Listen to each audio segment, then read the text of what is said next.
Time to catch up with assistant coach Mike Gershon in his third year as an assistant, fourth year on staff here at Robert Morris. I'm Matt Gajtka, and this is your Men's Hockey Weekly. Mike, I want to take you back to before when you were a coach, though, before we get anything about this season. You played college, you played high school, you played college, you played minor pro. Was there always a thought in your mind that, hey, maybe I'd like to do some coaching after this is all over?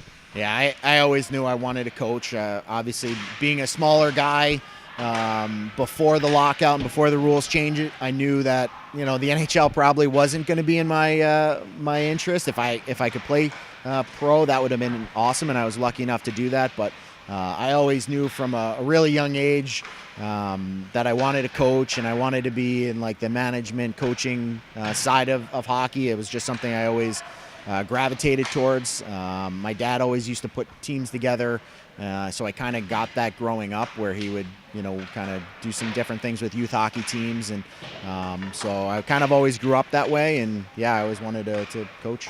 And you took the leap from coaching in juniors as well to college, so you've seen a couple of different levels here of coaching, of team building. How's it been different here at Robert Morris compared to your experience in the North American Hockey League? Well, I think in the North American Hockey League, you're still getting children. You're getting kids anywhere from the 17 to 20. And here, most of our guys aren't coming in until they're 20. And so you're getting 23, 24-year-old seniors, and they're grown-ups, they're adults, and you treat them that way. I mean, when we were in Keystone and Port Huron in the North American League, I always tried to treat our guys as professionally and as I could, just like they would be in college. But at the same time, they're 17 or 18, and they're going to make mistakes, and you're a little bit more patient with that. Here, these guys have been around. They've played a lot of junior hockey games. They're older. The expectations are obviously a little bit different, and their goal is obviously to win, just like ours are. But the next step is pro, and when you go to pro, it's a business, and so we try to get them as prepared as possible so that they can go and play at a high level as long as they can, because it's obviously, I think, every kid's goal to play some sort of professional hockey after college, and we've been lucky enough to have a good amount of guys go. Now, that being said, about these players being a little bit older, obviously more experienced than junior, but it's still a very young Colonials team this year with 11 freshmen, and, well, at times this year you were dressing 4 defensemen who were in their first year in NCAA Division I hockey. How's that been for you? How have you changed your approach in coaching them? Yeah, I think it's just a little bit more patience. You're going to make mistakes as freshmen. It doesn't matter if you're going to be an 18-year-old freshman or a 21-year-old freshman. You're just going to make mistakes, and we try to build on it with video, a lot of extra work, and not harping on the mistakes as much. It's more teaching.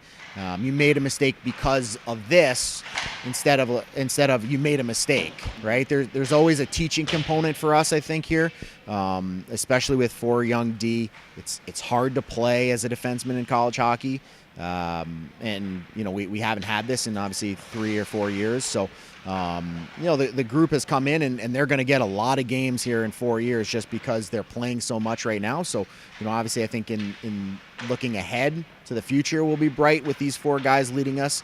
But right now, we're just trying to ease them in as much as possible. We've had some injuries and some different things going on that they've had to be put in situations that I wouldn't say sink or swim, but probably we wouldn't have rushed them if we didn't have to. But with the injuries that we've had, we needed to put them in spots, and I think they've done pretty well.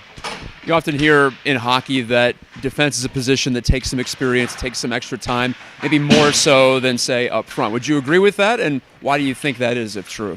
Yeah, I think so.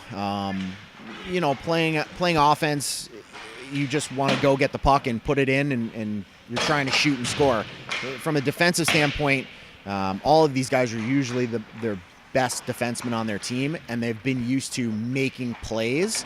And so the plays that they make in junior, they can't get away with in college because the forwards are too good, and the players are too good, and the systems are too good. So they always have this tendency to want to do more than they actually have to do. And so I think it's just trying to rein them in understanding that until they feel really comfortable and confident in their ability to play at this level, that simple is the best. And some guys have adapted to that, and some guys are still taking a little while because again, they've had these habits that they've had for 3 or 4 years where they were the best players on their team, and it's just a matter of getting the confidence to to play at this level. But I also think it's, going in and getting a puck against a 6'3", 24-year-old is completely different than they've ever had before. And it takes a little while to have some confidence to go back and get that puck and break us out. That's assistant coach Mike Gershon. Thanks for the time, Mike. Appreciate it. No problem. Thank you. Good to speak with you. You'll see him behind the bench on Friday, Black Friday. RMU hosts Mercyhurst, 7 p.m. here at the Island Sports Center.